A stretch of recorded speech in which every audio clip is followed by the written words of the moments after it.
Hello guys, कैसे हैं आप सब लोग। आई होप सब लोग ठीक होंगे। तो मेरी गणपति वैकेशन चालू है और मैं बहुत बोर हो रहा था। इसीलिए मैं सुधा मूर्ति जी की बुक पढ़ रहा था और मुझे बहुत इंटरेस्टिंग स्टोरी और मैं वो आपके साथ शेयर करना चाहता हूँ। तो आई होप आप सब लोग को ये स्टोरी पसंद आए और आखिर तक जरूर देखना। Let's start. The name of the story is The Story of Paan. Vishnu Kaka had invited the entire family for dinner. It was a lavish meal with many courses. Everyone ate their fill, enjoying each dish. After it was over, the children gathered around Kaka as he brought out his big box of Paan. They loved watching Kaka chew and mix his ingredients to make delicious paans, which the grown-ups then ate with blissful looks on their face. He explained to the children, "A paan contains betel leaf, betel nut and lime, but we should use only so much of ingredient. Only then will it taste good." All 7 children wanted to try this experiment on their own. Some of them chewed only the leaf, some on the nut and others on the nut and leaf, or the leaf and only lime. It was true, when the 3 were not put together, the paan tasted horrible. In fact, Sharan vomited when he added more lime than necessary. Erwin made a beeline for the mirror to check if their tongue were red or not. Ajji was sitting and chatting with Sharan's mom and watching their antics. Then she called out to them and said, "Children, by this time you must all know that leaf, nut or lime on their own taste very bad. Even if you put just 2 together, it is no good. Only when you add the 3 in a perfect combination can a paan be eaten. And that's when you get the red color in the mouth." "Why is that, Ajji? Is there any special meaning?" "Yes, there is special meaning. And I will tell you the story which I first heard from my grandmother. Once upon a time, there were 2 brothers, Bhanu and Veer. Their parents died when they were young, and Bhanu brought up his younger brother with a lot of care and love. When Bhanu was old enough, he married Bharti. She was a gentle, loving person and looked after Veer with as much as her husband. When Veer was about 20 years of age, he heard that king was looking for soldiers to join his army, as there was going to be a war. We decided to join the army. Oh, how much his brother and sister-in-law cried and pleaded, telling him to remain at home with them. Then he could not bear that thought of the boy they had brought up with so much affection going so far off from them. But we insisted on being a soldier, so they let him go away with a heavy heart and tears in their eyes.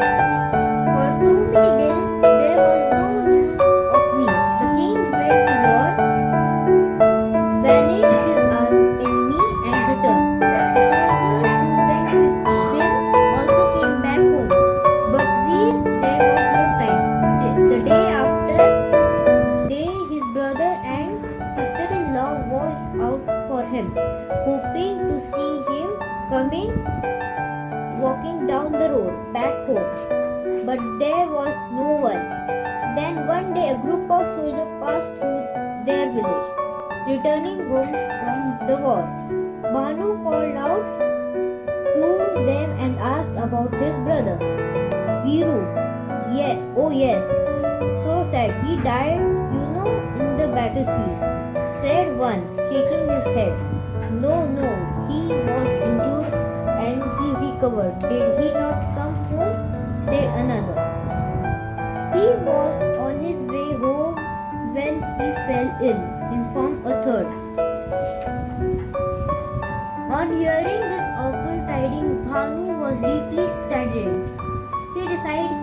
not live at home waiting for his dear little brother to return.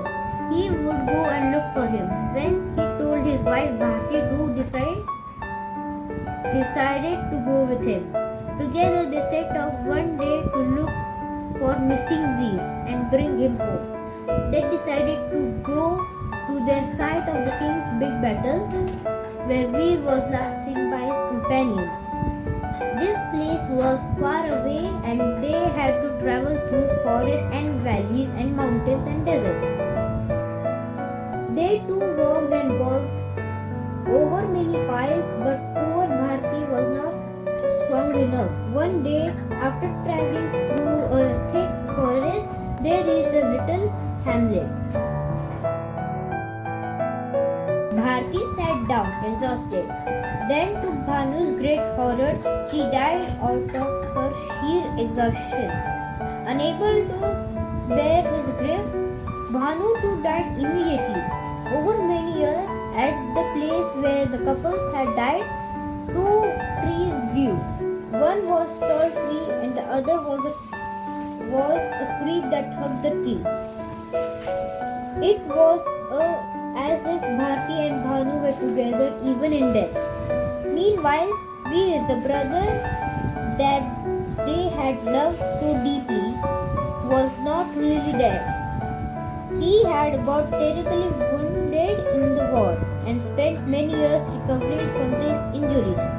In a little village far away from home, when he finally recovered, him back as fast as he could to see his old house, knowing how anxious his family would be for him. But imagine if his surprise when he found the house locked and bolted, abandoned for many years. Slowly the neighbors gathered around and told him how Bhanu had decided to go looking for his lost brother. That night Veer cried many bitter tears.